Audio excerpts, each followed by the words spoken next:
Hello friends, welcome to my YouTube channel. তো এখন the girl on the train Hindi মুভিটা নিয়ে কথা বলবো, যেটা নেটফ্লিক্সে 26 তারিখে রিলিজ হয়েছে এবং এই ফিল্মটার মধ্যে আছে পরিণীতি চোপড়া। তো এই ফিল্মটা কিন্তু একটা বেস্ট সেলিং নোভেলের উপর বেস করে করা হয়েছে এবং ওই গল্পটারও কিন্তু একটা ইংলিশ ফিল্ম অলরেডি হয়ে গেছে।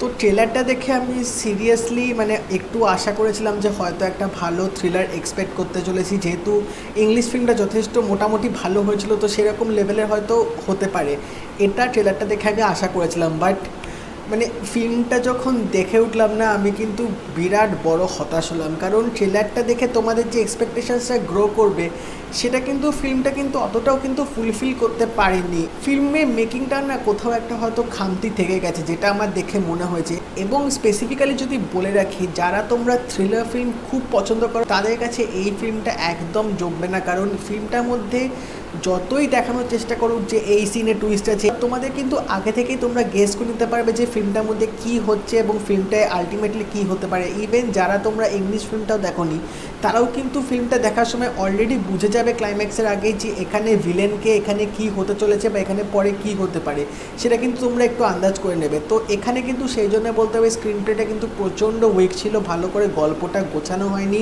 ভালো করে গল্পটা বিল্ড আপ করা হয়নি, যার জন্য কিন্তু একটুও কিন্তু এনগেজ করে রাখতে পারবে না। 2 ঘন্টা সিনেমা, বাট 2 ঘন্টা সিনেমাতে তোমরা যখন 10 মিনিট দেখা শুরু করবে না, তোমাদের কিন্তু একটুও এনগেজমেন্ট লাগবে না, একটুও কিন্তু তোমাদের বইটা দেখতে কিন্তু অতটাও ভালো লাগবে না। অ্যাক্টিংয়ের দিক থেকে যদি বলি, এখানে কিন্তু ভালো ভালো অ্যাক্টর অ্যাক্ট্রেসরা আছে।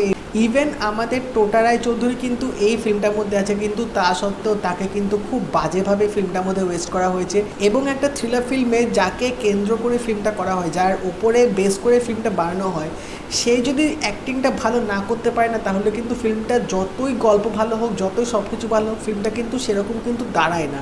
তো এখানে পরিণীতি চোপড়া কিন্তু ফিল্মটার মধ্যে মেন ছিল, কিন্তু এখানে পরিণীতি চোপড়া যে অ্যাক্টিংটা করেছে, একটা অ্যামনেশিয়া পেশেন্ট, মদ খায়, ড্রাঙ্ক, অ্যালকোহলিক প্রচণ্ড, তারপর ভালোবাসায় সাফার করছে, একটা অ্যাঙ্গার, একটা ডিপ্রেশন, একটা ফ্রাস্ট্রেশন, সব কিন্তু তার মধ্যে কাজ করছে। কিন্তু তা সত্ত্বেও তিনি যে অ্যাক্টিংটা করেছে, আমাদের একটুও কনভিন্সিংই হবে না যে পরিণীতি চোপড়া এখানে একটা অ্যালকোহলিক এরকম রোল করছে। একদম দেখে তোমাদের কিন্তু সেরকম জমবে না। তো গল্পটা একটু করে যদি বলে দিই, এখানে ব্যাপারটা হচ্ছে একটা রাতের ঘটনা। তো পরিণীতি চোপড়া এখানে দেখাবে যে তিনি একটা ইনসিডেন্ট ভুলে গেছে, তার কিছুতেই মনে পড়ছে না, কারণ তিনি অ্যামনেশিয়া পেশেন্ট, এবং সেটা কতটা সত্যি এবং কতটা যাচাই করা সেটা এই ফিল্মটা যত এগোবে তত বোঝা যাবে। কিন্তু সেই রাতে কিন্তু আরও অনেক ঘটনা ঘটেছিল, এবং এই যে ঘটনাগুলো ঘটেছিল তার কিন্তু একটা লিঙ্ক ছিল ফিল্মটা 2013 সাল থেকে যখন শুরু হবে গল্পটা, তখন দেখাবে, তখন থেকে কিন্তু একটা স্টোরি অলরেডি বিল্ড আপ হবে, যার জন্য কিন্তু পরে গিয়ে কিন্তু এই মার্ডারটা হবে। এবং এখানে যেভাবে এডিটিংটা করা হয়েছে না, প্রচণ্ড খাপছাড়া ভাব থেকে গেছে।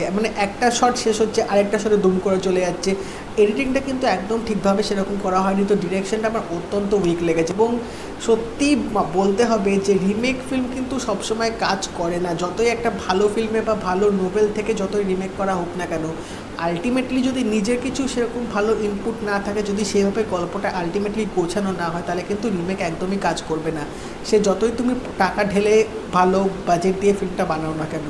তো এখানেও কিন্তু আলটিমেটলি সেটাই হচ্ছে। ওভারঅল আমি যদি বলি যে 2 ঘন্টা তোমরা যদি এই ফিল্মটা দেখতে চাও, তাহলে এক্সপেকটেশনস না নিয়ে বসো, কারণ দেখলে কিন্তু তোমরা হতাশ হতে পারো। বাট যাকে এই ফিল্মটা কিন্তু আমার অতটাও পোষায়নি, যদিও বা পরিণীতি চোপড়া ভালো অ্যাক্টিং করে, তার কাছ থেকে ভালো কিছু আশা করেছিলাম। যেটা ট্রেলারটা দেখে সিরিয়াসলি একটা প্রমিসিং ফিল্ম মনে হয়েছিল, বাট সেটা পুরোপুরি আমার আশা একদম জল ঢেলে দিয়েছে। তো 2 ঘন্টা আমি দেখলাম, এবং 2 ঘন্টা দেখে ফিল্মটা দেখে আমি উঠলাম। তো তখন ভাবছি যে ফিল্মটা কেন দেখলাম। একটা থ্রিলার ফিল্ম দেখলে তারপর যে একটা এক্সপিরিয়েন্স হয়, যে একটা স্যাটিসফ্যাকশন হয় যে না, একটা ভালো ফিল্ম দেখেছি, বা গল্পটা খুব ভালো লেগেছে, বা তোমাদের একটা আলাদা রকম একটা ফিল হয় যে না, একটা ভালো ফিল্ম যে তোমরা এক্সপিরিয়েন্স করলে, সেই সব কিন্তু এই ফিল্মটা দেখার সময় তোমাদের কিচ্ছু মনে হবে না। লিটারেলি কিন্তু এই ফিল্মটা তোমাদের একটু হলেও কিন্তু বোর করতে পারে।